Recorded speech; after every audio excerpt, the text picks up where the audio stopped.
Let's go. Welcome to the main event. Applying pressure, but I promise I ain't make a dent. In their heads, living free, I ain't paying rent. Wake up in the AM, making G's like Mercedes-Benz. Whoa, yeah, please don't take it. Welcome to the Pinnacle Living Podcast, helping you reach the pinnacle of both life and business. Today we're joined by Milad Mina. Dude, thanks for coming today, bro. Thanks for having me. Dude, you and Chris, dude, like you've come in as like, dude, you're the Wonder Boys, dude. Came in just like crushing it right off the bat and then building right away. And I think whenever someone goes into the live dials, I was just saying something to Chris. I was like, dude, I love the vibe of your guys' team and just it's always rolling. Your daily things, like, the boys are buzzing. Like I see it, I'm like, dude, that's all. It's just always a good vibe. And so I'm really excited to have you in and kind of get the breakdown for people, dude. Appreciate that. Excited. So talk to people about, you've been in direct sales for a while. So talk to people a little about how your journey, kind of how you got started in direct sales and what that was like for you starting off.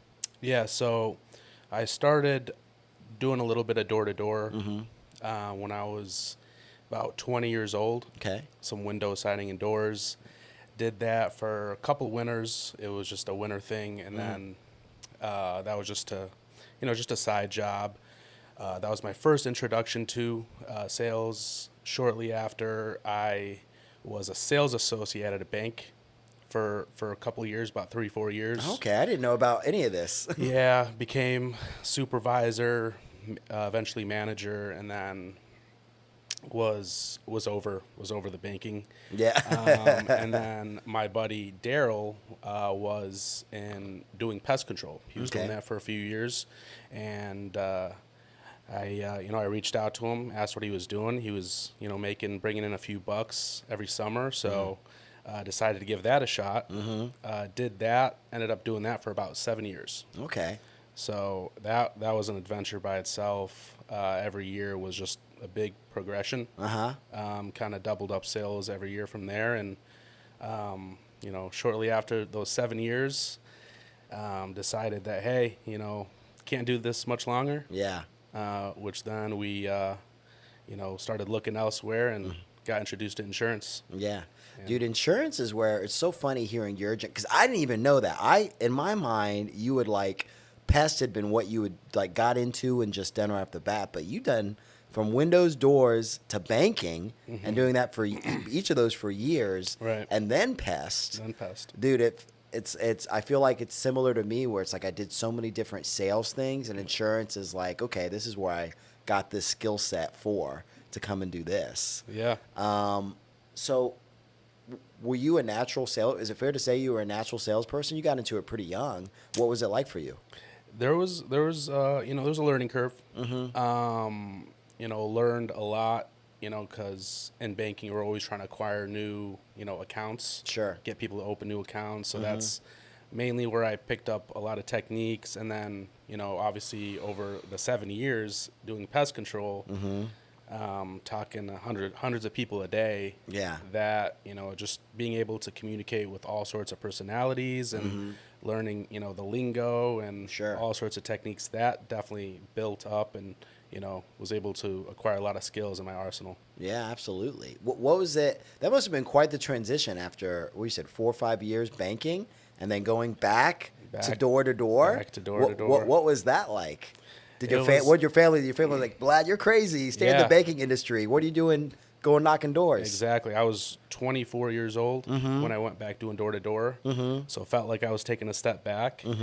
But I knew that the skills I was acquiring throughout those years was going to help me for, other sales opportunities down the road. So I, took advantage of it and made the most of it.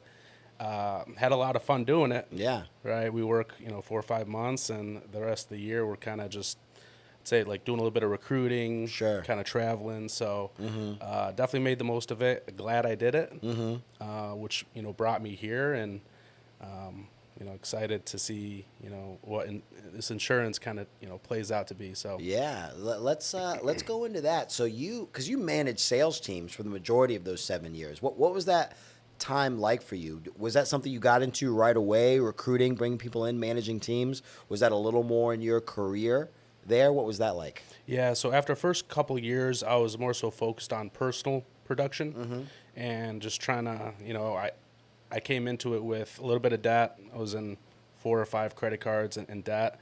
So I wanted to kind of pay off all that, schooling debt. So after the first couple years, kind of paid everything off, started stacking a little bit, and then started doing a little bit of recruiting, after a couple years, 3, 4 years in. And then from year 3 to year 7, we started building pretty well. We had a few guys, and then brought Chris Mock on after a couple years after that. Yeah. And then from there, we were doing pretty well on the recruiting end. Yeah, yeah. Sure. Did it get to the spot where you actively selling the whole time, or did it get to the spot where you weren't selling as much because you had the team? Because you guys had a pretty decent size team. Yeah. Like, what was that like for you? So it was still selling. Okay. Yeah, all the years I was there, I was still selling. What's nice is, again, we're working 4 or 5 months. Yeah. Right. So throughout the remainder 7, 8 months is where we did most of the training, Got it. and mentoring, and making sure everyone's in tip top shape before the summer started. Sure. No, that makes sense. Yep. So, dude, I mean, the big question is, so you did that for 7 years. Obviously, I mean, you were making a healthy income, Yeah. there. Absolutely. Are you comfortable sharing kind of what year to year, what that kind of growth was over those 7 years, what you were making? Absolutely. Yeah. First year in, I made about 17,000, and then every year after that, I was just doubling it. So that turned to about 35,000, 75,000, 150,000, and then for the remainder 3 years, I was hovering between 2 to 250. Yeah. Okay. For summer. So you're making a healthy income. Yeah. So, and you worked really hard Absolutely, to yeah. build that up. I mean, anyone who's done door to door, they know it's hard work and recruiting and managing a sales team. What made you look at insurance and be like, okay, like I'm going to take another risk here and go into another vocation? There's a few reasons. So, first off, you're sacrificing your entire summer.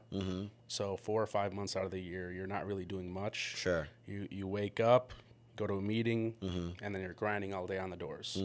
Right. So there was no balance. Physically, mentally, you're just mentally exhausted at the end of every summer, and I knew I couldn't really do that much longer. Another reason was, I was building someone else's business, right? So that was the big part of it. I wanted to, have my own business and being able to build and kind of construct however I wanted. And when it came to insurance, that just checked off all the boxes. Right. Yeah. So, you get to own your business. You can scale it however you want, and the opportunities are endless. Yeah. So yeah, it's so funny you say that because I was reliving this. Sometimes it's been so long since you've done something, been a few years now. Yeah. You kind of forget kind of the reason you made some decisions. And I did so many different sales things. Like, dude, I did everything from cable to lawns to energy. And at none of those businesses, Malad, did I ever think like, oh, I'll build my own business. Because it was obvious that, whatever my income was, like it was someone else's. Right. And insurance, it was obvious. It was like, oh, wait, I could actually build something that's mine, and it's not I need a huge loan from something else or a huge chunk of cash. Like I can do it selling and recruiting other people to do exactly what I'm doing. And that just like, it blew my mind. It opened my mind to like possibilities I didn't even know were possible. Was it similar for you? Was it like something that was instantaneous? Was it kind of a progression, what you kind of thought it could be? Yeah. So, my last year doing pest, what I realized is, hey, like, it's not sustainable. We're bringing a lot of guys in. Only very few are sticking. Right. So not everyone can do this. Yeah. It's hard work. It's really hard work. And when, we joined the insurance game, we realized that, hey, anyone could do this. Right. people coming from sales, people coming, never having done sales ever. Yeah. You know, it was only mainly, group of guys doing it. So here, girls can do it, moms can do it. Yeah. Really, all sorts of people can come into this and have really good success. Yeah. Well, even as you were talking, like your progression throughout the years, it was funny. I was kind of thinking that as well. I'm like, dude, Malad really worked hard because he was doing 17, 35, 70. It's like, okay, that's years of sweat equity, elbow grease, putting in the work. I mean, Malad, how many people on your team now? I mean, they're 3 months in and they're making what you were making. The same for me early in my sales career. We're making in a whole summer. They're making that in a month. In a month. Yeah, it's insane. It's crazy. Yeah. So talk about your beginning in insurance. So obviously you've been doing one thing for a long time. It's been 7 years. And you came into this. Was a bit of a learning curve? Do you feel like you kind of got it right off the bat? What are some of the things you felt like you did right? And if you did anything wrong, what were those things? So yeah, when you joined insurance, we started, we recruited off the bat, not knowing what we were getting ourselves into. So I think that was the best, decision we would have made is bringing guys immediately from what we were doing previously, and there was a little learning curve. I picked it up pretty quick. I was hard on myself. So I expected a lot more initially, but it all made sense. We started off doing door-to-door or in-homes. Yeah. Insurance in-homes. So we I would remember go, that. set up appointments and go to people's homes and sell them in homes. And then after a few months, we realized, hey, the best way of scaling this thing is going fully virtual. Yeah.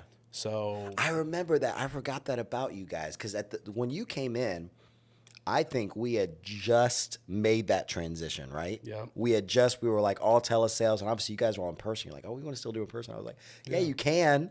And you were some of the only folks still going in around the Chicago area and stuff like that. I forgot all about that.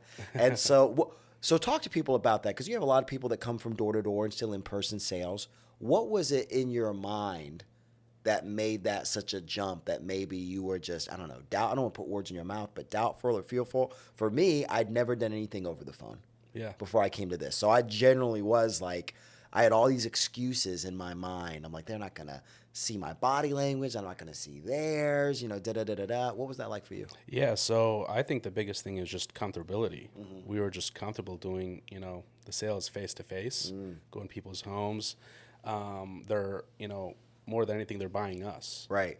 So if they trust us, if they like us, they're more inclined to buy from us. So I think we were just so comfortable, doing the in-home, and that was great. But when we realized, hey, how, similar it is to do it over the phone, is, you're just learning those skills to getting them to trust you, right? Sending them your info, having them look it over. It was an easy transition. And from there, we, transitioned our entire agency to do the same. Yeah. And, hopping on Zooms, Yeah. soon to be Discord, that, that's been getting everyone going. Yeah. The culture is there. The vibes are awesome. And everyone's having a good time. So we love it. Dude, let's talk about that, dude, because I think that's one of my favorite things. Like, Pinnacle has a lot of groups that do great on live dials. I think Flow State might be one of my favorite, if not the favorite, because I see you guys on there every day. Beginning of the day, you got a good group on there. Seems like right at 8. Yep. That's like when people clock in, and I see the sales throughout the day. That doesn't just happen. That was obviously really intentional for you guys. Talk about coming from what you knew, managing door-to-door sales teams, and then transitioning in telesales, why that's important and what you guys do to have that culture. So, I mean, having everyone on the Zooms, on the Discord is really important just because it's the best way to coach people. Yeah. If anyone needs help, they literally just unmute themselves. They, go over the situation they have with the client, and it's really simple to kind of help them out. Yeah. Especially we have guys all over the country, so it's the best way to mentor and coach them and get them to, the level where they're, selling on a consistent basis and helping as many families as they can. Yeah. So, Yeah, absolutely. And what's the expectation you set for your people when they come in? I imagine you talk to them about Discord like right off the bat. Do you say like, "Hey, this is the time that we start"? Are you following up with people when they're not on? What's that culture and the expectation like for you guys? absolutely. Yeah, we let them know, hey, that's part of what we do here. We need you on the Discord. If you're on the Discord, you're going to be consistently selling, right? The guys who aren't, they'll have their good days, they'll have their bad days, but the guys who are consistently on the Zooms, on the Discord, showing their face and just being present, those are the guys who end up being the most successful, and they learn the most because all the top guys are always, unmuting themselves and running through presentations. So it's the best way to learn. It's the best way to coach, and it's the best way to scale your agency. Most importantly, Yeah. right, to get as big as you can. Dude, let's talk about that because Malad, something that I've heard many times. I'm sure you've heard it too because your agency is growing and you've got agencies under you. Yep. Like a lot of people will say something like, "I don't feel like I can sell and grow," or like, "How do you balance it? How do you do the two?" Like, someone who's maybe starting to get momentum and selling and then bring people on, they feel like they're stretched doing too much, or they're not sure if they're allocating enough time to one or the other. They don't know what their priorities should be. What have you sold? I know last year you hit President's Club. You hit over 400,000. Yes, What are you sir. at so far for this year? I believe just over 220. 220. So you're well on your way again. And also your team monthly doing right about 500,000. Yeah. Right, 500,000. Just around there. And which is phenomenal. So obviously you are both, and the what you guys have in the chamber. Like I'm on the training calls, I see the Flow State guys week after week is huge. Yep. So I don't think it's crazy to think $1 million a month by the end of the year. So obviously you're selling a lot, you're growing a lot. What's that balance like for you? So my mentality is, if I'm on this, if I'm on the Zooms, I'm on the Discord, guys need to hear me sell. Yeah. So as much as I can, I'm still selling, right? If they see, the top guys selling and, leading from the front, they're, those are the guys they want to follow, right? So in between there, when I'm not selling, I'm having agents, reach out for help, whether, I'm doing one-on-one trainings with them, group trainings with everybody throughout the week. So, there's always going to be time to, have some personal production in there and, selling in front of the squad. Yeah. And then there's always going to be time where you're helping agents as well. So anytime I'm not selling, I'm either helping agents, mentoring them, one-on-one trainings, group trainings. Yeah. So, no gaps in the schedule usually. Yeah. No, I love that. And I think, and talk about this, because I think when people get into mentoring, I mean, I love what you said there. Like, you want them to see you selling. I think sometimes new agents don't know what they need because they don't have a frame of reference yet. Right. And new mentors, they want to give somebody what they need, and sometimes if it's almost like when you're starting selling and a client is talking about price, and a new agent is like price, because Right. they're hearing that from the client. They want to give the client what they want, but they don't understand that they need to lead with value. You're like, you need to get a better structure for this. I believe it's the same exact thing in mentoring.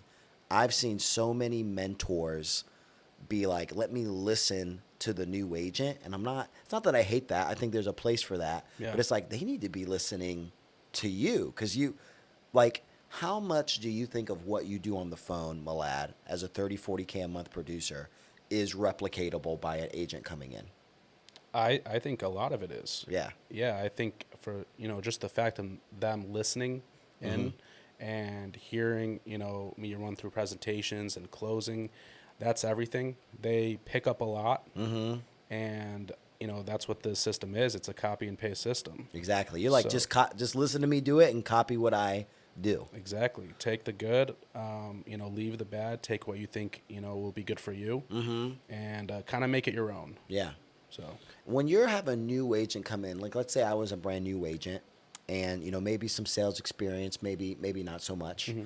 How are you coaching me at the beginning? What are those first couple weeks? What do those conversations look like to help me be successful? So the biggest thing is just breaking it down step by step, because if you kind of throw everything at them at once, it just becomes jumbled up, and Sure. they don't kind of know how to, go about kind of setting everything, so setting the right standards.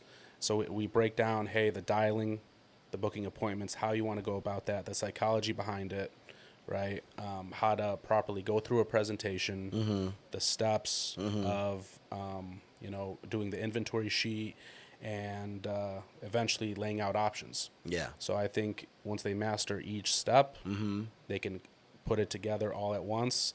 Guys coming in who are still, in the study guide and trying to pass the exam and doing the contracting, we have those guys dialing and booking appointments, so we get that first step out of the way before they're love that. fully licensed, right? So when they're good to go, we get them the leads they need, and they're ready to rock. Yeah. I love the preparation. So you have guys who, they've got, maybe they just passed their exam and now they're in contracting. Well, that takes a week and a half, a lot of times for them to start getting, 3, 4, 5 of their contracts back. You have them, while they're going through the boot camp and like the training, you have them dialing booking appointments right away. Absolutely. And they're following a script that whole time on live dials. Yeah, we create a script where they just transfer it to their senior underwriter, who is their upline or direct manager, and they do the closing, and them hearing the closing out and how they do that, that's massive for them. So they have a really good idea. By the time they're fully contracted, they're ready to roll. Yeah, that's awesome. And then obviously you walking them through the presentation itself. You have a script for all this, Absolutely. and they're doing it one-on-one with you or whoever their mentor is. Correct. Yeah. So we'll have a lot of one-on-one trainings, in group settings as well with the direct managers. How to obviously run through the presentation, how to lay out options. Typically, after the presentation, not really supposed to know where to go just yet. Yeah. So that's when they'd reach out to their upline and figure Right. out what carrier or what company to go for. Which is beautiful when they're on Discord, the live dials, because it's like they're all right here. They're all there. You just There's unmute. 40 people right in front of you. Absolutely. It's so funny when I hear a new agent say like, "Oh, I didn't know where to go yet." I'm be like, one of my first questions is like, "Are you on live dials?" And they're like, "Well, no." I was like, "Well, there's like 10, 20, 30 people like right in front of you Yeah. that are like, really willing to help you." It's so important to be on there. Just all the resources are there in front of you. And if you really want to succeed here, you got to take advantage of those. Absolutely. Malad, what do you feel like for new agents coming in are maybe some of the biggest early obstacles to success? Like this is what a lot of people struggle with, and how do they overcome those? The biggest thing is them realizing that this is truly their own business. And in any business, right, you do have to put money in the business to see that return. Yeah. Right. So the biggest thing is leads here. Yeah. That's the lifeline of the business. In order to, become successful, you have to buy leads on a consistent basis. You're going to see that return pretty quick. Yeah. And you'll see that profitability as well. So I think that's the biggest thing is, either not buying enough leads, right? And break that down for people. What is enough leads? How often should people be buying leads? How much, how many? Absolutely. So you definitely need a steady lead flow. You need to create a system where, you're buying leads at least once a week, right? Having enough leads for the week to dial. And if you buy enough leads, that's going to, you're going to be forcing yourself to dial those. So, anywhere between, 800 to 1,000 a week at least. Yeah. You do that, you're spending $4,000 on leads. Yeah. You should be turning that to at least 10 to 15, 20 plus. Those are the guys doing 30, 40, 50K months. Yeah. Yeah. So- And I mean, I see the flow state numbers. I see your group. I mean, that is very doable by people in from what we've seen in your group. Absolutely. I mean, how when you have an agent who maybe is putting money into leads and not seeing a return, what are typically when you look into it, what's really going on there a lot of times? So when we break it down, it's a work ethic or workflow issue. Okay. So they're buying the leads. They might not be dialing as much. They might not be working them, or they're buying, a certain type of older leads where you're giving up more of your time. But in order to, to be successful with those type of leads, you have to put the time in, Yeah. right? Until you get to the, the higher intent leads where you're kind of buying your time back. Right. Right. So that's what we've been, dealing with, and we know where to correct that immediately. Yeah.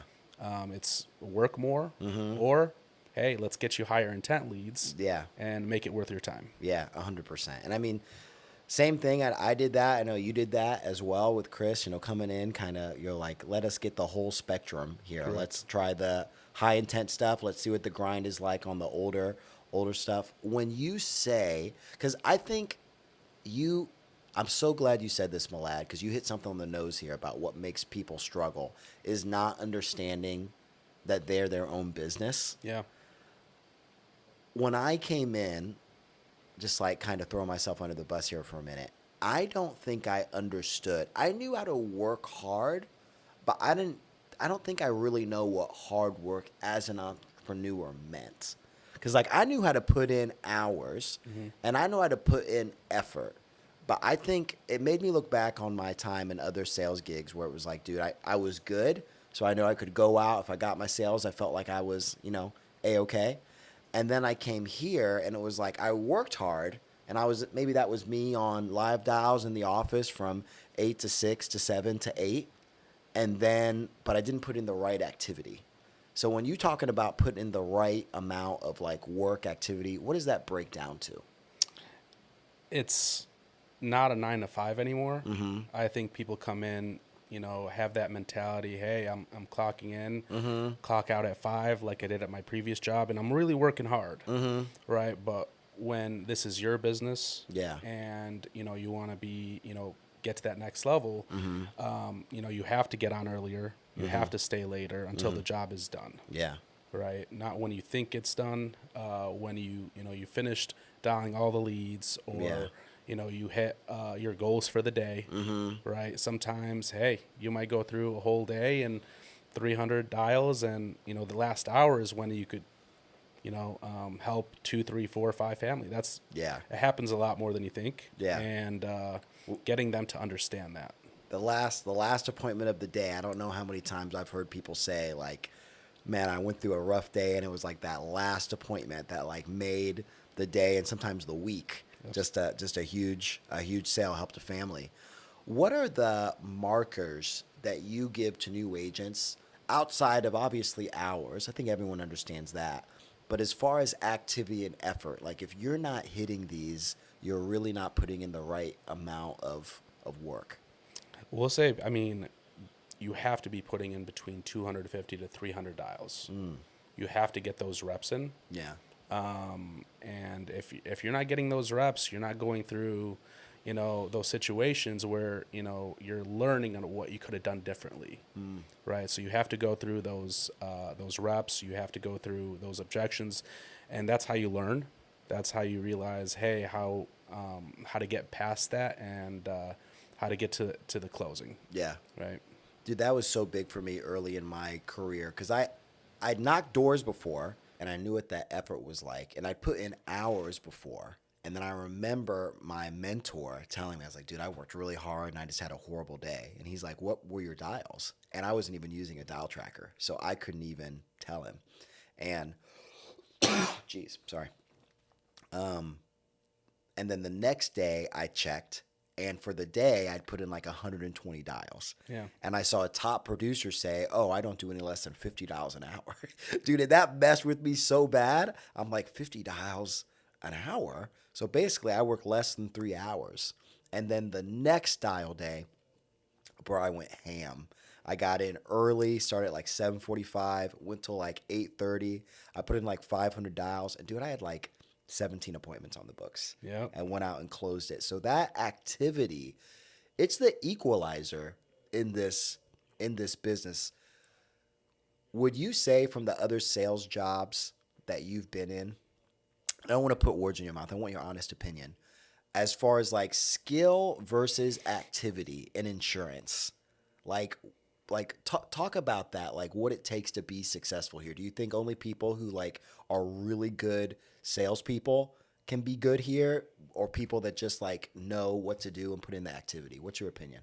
I think people coming from sales and having those skills, they might have a quicker learning curve and it'll pick it up a little bit quicker. But anyone who's doing the activity and putting in the work, they're all going to see the same results. Yeah. Right.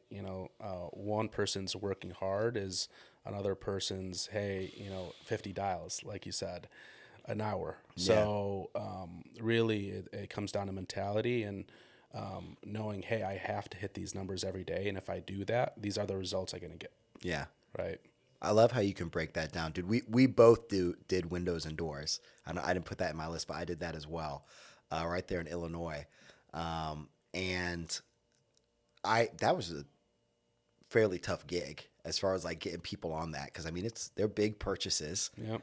And I worked with a lot of really good salespeople. And I think that was like, you needed a pretty high level of skill to do that on like, to be good at that. Dude, I've seen so many people come into this who like had never sold anything in their life, and I thought had like no natural sales ability, and have come in and crushed it, which I think that's the magic of. Did you ever work leads before you came to a job like this? No, everything was cold calling. Dude, how different are leads to cold calling? It's a lot different. Right. Them, understanding why I'm calling. At some point they, reached out, requested, filled something out, or inquired about it. And it makes it so much easier. Right. It's still a grind. Right. We still have to take their hand and walk them through the process, but it makes it easier. That's what I love about this is, warmer leads, and people are in the market actually looking and requesting it. So I think that's incredible. Dude, how does it make you feel when I feel like I got to talk to somebody that's only done door to door or comes from door to door like me?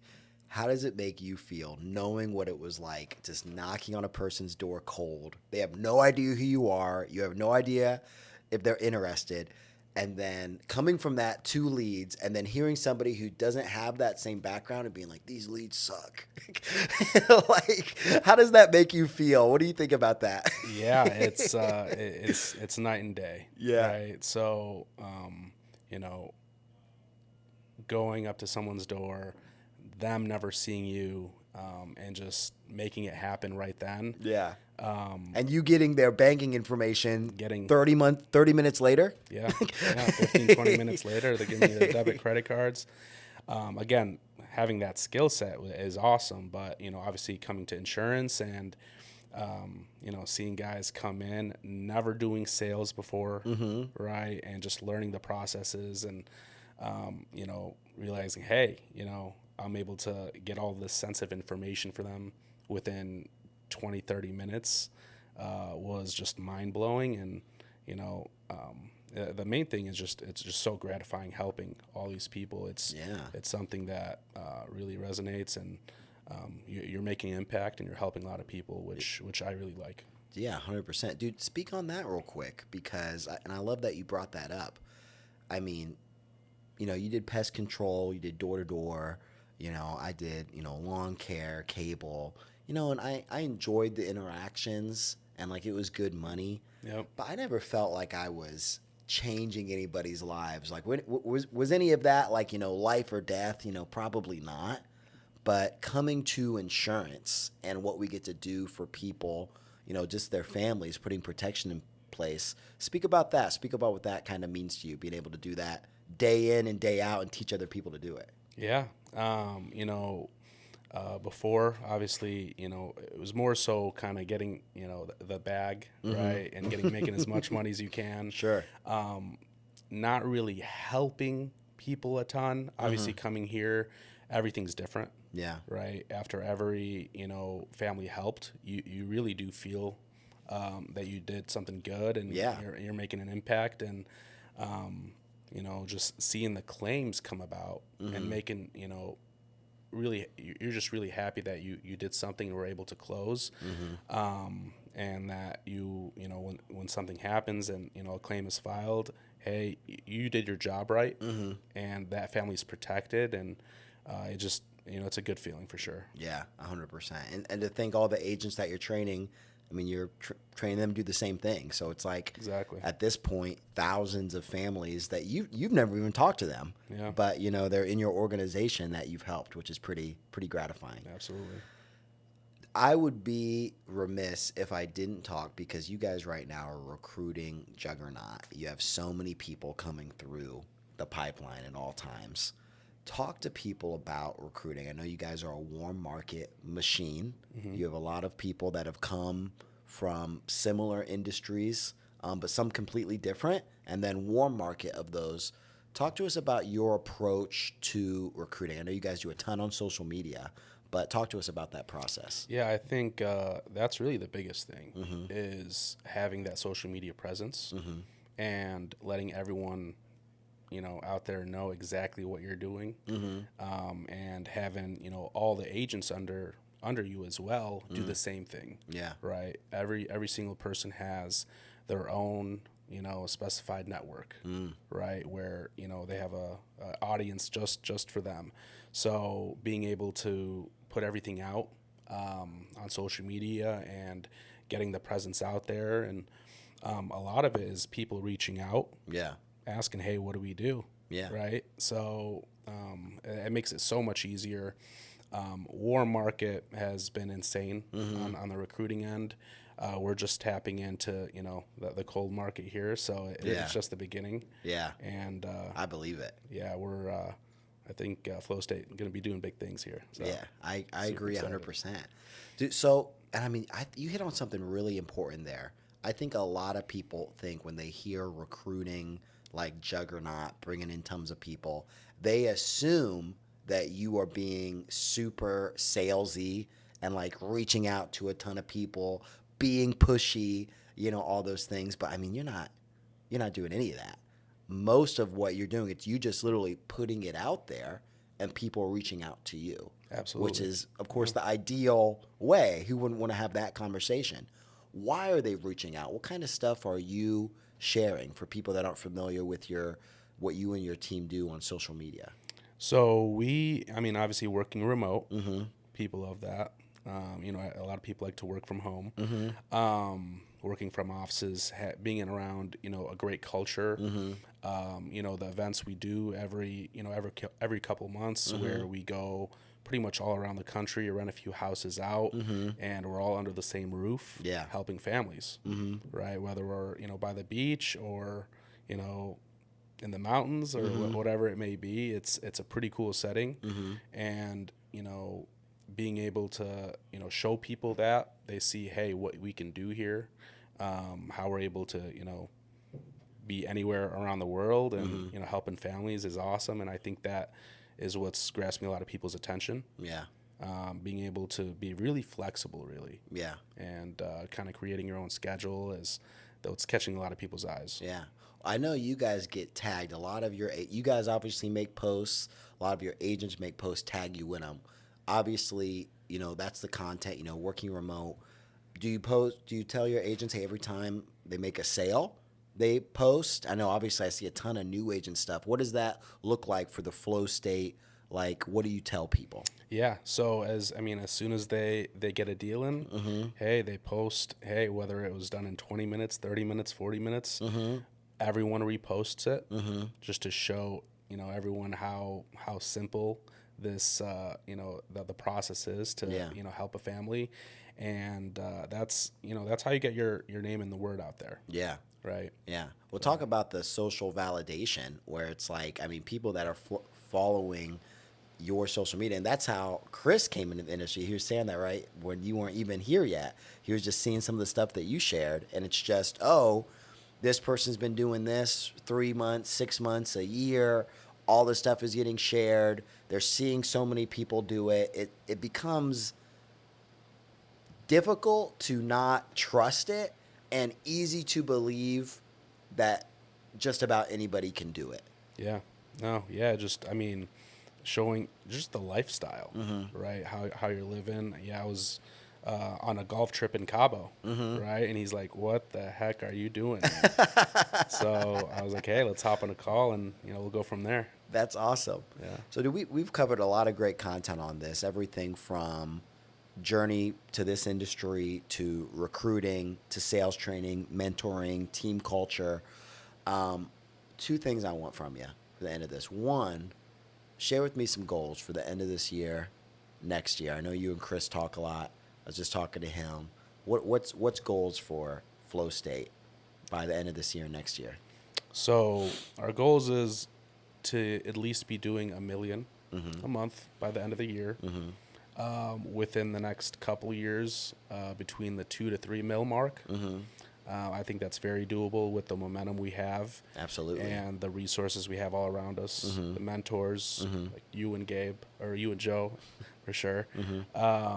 And just having everyone around to help. And we're at an IMO Pinnacle right now where everything is around us to help us succeed and grow our agencies to get to that next level. Dude, I love that. And yeah, dude, I think you're going to crush $1 million by the end of this year. And yeah, dude, I think 2 to 3 million a month is well within the next year, 2 years. If you could give, because I love hearing people's journeys, Malad. Like from you being 20, knocking for windows doors, to venturing into the banking industry, like this is not for me, to taking a risk back into door-to-doors. You're like, this is the skill set that I want to develop. This is going to take me to seeing the success you've had now within a couple years and where you guys are growing. I just love the journey so much. And I know it comes from, I know you're a person of faith. I know you're a person of principle, and you have, strong values and beliefs. I know that journey comes from, a strong belief system of what you wanted to achieve and do in life. If you could speak into other agents out there and give them something you wish that they had that would enrich their life and their business here, what would that be? I would say is get out of your comfort zone. Get comfortable with being uncomfortable. Take that chance. And if you do that, good things will happen. Always does. Anytime you push yourself out of your comfort zone and really want more out of yourself, you'll see the benefits coming in, and just betting on yourself. Yeah, that's the biggest thing. Is people don't want to do that. They want to go and work and be comfortable and work for someone where they're guaranteed money coming in. But if you step out of your comfort zone and want to make it to that next level, you're going to push yourself, and you're going to do everything you can to get there. Yeah, dude, I love that. There's a verse in the Bible I know you're familiar with. It's God hath not given us the spirit of fear, but of power and of love and of a sound mind. And I think so many people live their life by fear. Yeah. And the what ifs that aren't even real yet, that may be, that may never be, that it stops them from taking that chance. And I think, you see that, and just in that career, you were constantly like, let me give this a shot. Let me take a chance. Hey, this isn't working. Let me go in something I believe in. You didn't let that fear stop you. And even having a successful career in your former industry, making good money, didn't let the fear of, well, what if I lose this income? You're like, no, I'm going to take that next chance on myself. So, dude, you live it. I always love when people give advice that they absolutely live, and you do. So I appreciate you, dude. Thank you for being on the call today. This was phenomenal. Appreciate it. Thank you, Gabe. God bless you guys. Have a great rest of your day. We'll see you at the Pinnacle.